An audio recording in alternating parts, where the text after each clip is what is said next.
नमस्कार दोस्तों, आपका स्वागत है हमारे चैनल पर। आज हम बात करेंगे भारत में 200 साल पहले यानी लगभग 1820 के आसपास यहाँ की जीवन शैली, समाज और आर्थिक स्थिति कैसी थी। इस समय भारत का इतिहास एक बेहद दिलचस्प बदलते दौर का हिस्सा था, जहां परंपराएं और आधुनिकता के बीच संघर्ष चल रहा था। ब्रिटिश शासन गहराता जा रहा था और सामाजिक सुधारों की बुनियाद रखी जा रही थी।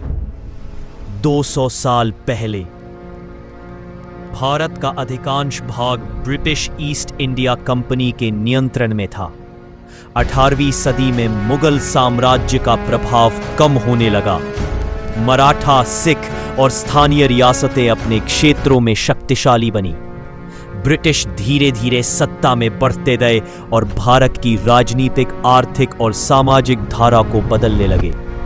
ये वो दौर था जब भारत औपनिवेशिक शक्ति के प्रभाव में आने लगा, जिसे बाद में ब्रिटिश राज कहा गया। 1820 के आसपास भारत की अर्थव्यवस्था लगभग पूरी तरह कृषि पर आधारित थी। लोग अपनी भूमि पर काम करते, फसल उगाते और स्थानीय बाजारों में बेचते। ये खेती ज्यादातर मानसून पर निर्भर थी, जिस कारण सूखा या असमय वर्षा होने पर अचानक संकट पैदा हो जाता था। भारत में कपड़ा, धातु, दरी, बुनाई जैसे छोटे उद्योग काफी विकसित थे, लेकिन ब्रिटिश राजनीति के चलते धीरे धीरे ब्रिटिश वस्त्र उद्योग ने भारतीय कुटीर उद्योग को प्रभावित किया। मशीन से बनने वाले सस्ते कपड़ों ने भारतीय दस्तकारों को बाजार से बाहर कर दिया।